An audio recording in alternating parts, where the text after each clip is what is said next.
Hello friends, आप सभी लोगों का स्वागत है हमारे यूट्यूब चैनल पर। तो आज हम देखेंगे कक्षा 8 का गृह दर्शिका यूपी बोर्ड का पाठ 1। पाठ का नाम है स्वास्थ्य। तो हम इस वीडियो में इस पाठ के प्रश्न उत्तर को देखेंगे। प्रश्न है, रिक्त स्थानों की पूर्ति करिए। दिया गया है डिप्थीरिया, काली खांसी और टिटनेस से बचाव के लिए यहाँ पर रिक्त स्थान का टीका लगवाया जाता है। तो डिप्थीरिया, काली खांसी और टिटनेस के बचाव के लिए हम डीपीटी का टीका लगवाते हैं। तो हम यहाँ पर रिक्त स्थान की पूर्ति कर देंगे। प्रश्न है, गर्भवती महिला की रक्षा के लिए रिक्त स्थान का टीका लगाया जाता है। तो किस चीज़ का टीका लगाया जाता है? तो टीटी का टीका लगाया जाता है। आगे प्रश्न दूसरा देखते हैं। सही कथन के सामने सही तथा गलत के सामने गलत का चिन्ह लगाइए। प्रश्न है, टीकाकरण से शरीर में रोग प्रतिरोधक क्षमता बढ़ जाती है। बिल्कुल सही है, तो इसके आगे हम सही का निशान लगा देंगे। अगला है, स्वस्थ व्यक्ति के शरीर में रोगाणुओं से मुकाबला करने की शक्ति नहीं होती है।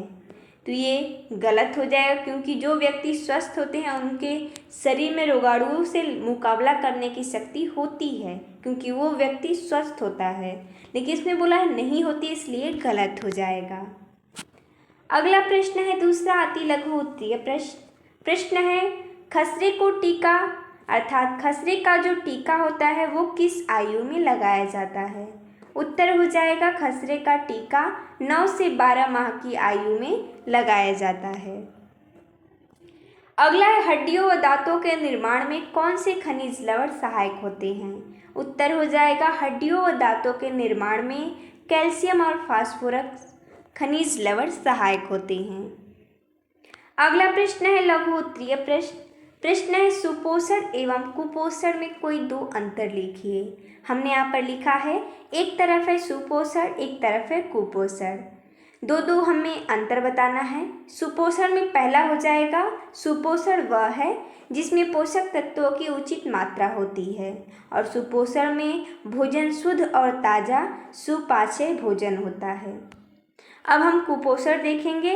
कुपोषण वह है जिसमें पोषक तत्वों की कमी होती है या अधिकता होती है, और कुपोषण में भोजन अनुपयुक्त भोजन होता है।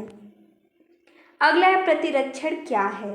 उत्तर हो जाएगा, शरीर की प्रतिरोधक क्षमता बढ़ाने के लिए बहुत थोड़ी मात्रा में किसी रोग के रोगाणु को सुई द्वारा अथवा ड्रॉप के रूप में शरीर में पहुंचाना प्रतिरक्षण या टीकाकरण कहलाता है। अगला प्रश्न है चौथा दीर्घोत्तरीय प्रश्न है, वृद्धि निगरानी से क्या तात्पर्य है? इसका क्या महत्व है? उत्तर हो जाएगा, वृद्धि निगरानी से तात्पर्य है कि बच्चे के जन्म के बाद उसकी वृद्धि एवं विकास का नियमित निरीक्षण करना तथा उसकी उचित देखभाल करना। बढ़ते हुए बच्चे को निरंतर उचित देखभाल की आवश्यकता होती है। इसके अंतर्गत बच्चे के समुचित विकास के लिए संतुलित पोषण, स्वच्छता तथा रोगों से बचाव हेतु समय समय पर आवश्यक टीकाकरण किया जाता है। अगला प्रश्न है, वृद्धि निगरानी का महत्व। इसमें दिया गया था कि इसका क्या तात्पर्य, हमने जाना इसका क्या तात्पर्य। अब हम समझेंगे कि इसका महत्व क्या है। तो वृद्धि निगरानी का महत्व, वृद्धि निगरानी प्रत्येक माता पिता के लिए बहुत आवश्यक है। इससे बच्चे के शारीरिक और मानसिक विकास की जानकारी मिलती है। समय समय पर निर्धारित प्रतिरक्षक टीके लगवाने और उचित पोषण देने से बच्चे का सही विकास होता है तथा वह विभिन्न बीमारियों से सुरक्षित रहता है। अगला है, कुपोषण क्या है? इससे बचने के लिए कोई 5 उपाय लिखिए। सबसे पहले हम जानेंगे कुपोषण क्या है। कुपोषण वह अवस्था है जब शरीर को लंबे समय तक आवश्यक पोषक तत्वों से युक्त संतुलित आहार प्राप्त मात्रा में नहीं मिलता, जिससे शरीर की रोग प्रतिरोधक क्षमता कम हो जाती है। इसे कुपोषण कहते हैं। इसके 5 उपाय हैं बचने के। कौन कौन से? पहला, सदैव ताज़ा और स्वच्छ भोजन करना चाहिए। भोजन में सभी आवश्यक पोषक तत्व जैसे कार्बोहाइड्रेट, प्रोटीन, वसा, विटामिन, खनिज लवण आदि उचित मात्रा में होना चाहिए? भोजन ऐसा होना चाहिए जो आसानी से पच जाए और शरीर द्वारा अच्छी तरह अवशोषित हो सके।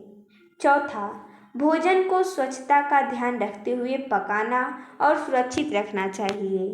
पांचवा, संतुलित आहार के साथ स्वच्छ पानी पीना तथा व्यक्तिगत स्वच्छता का पालन करना चाहिए।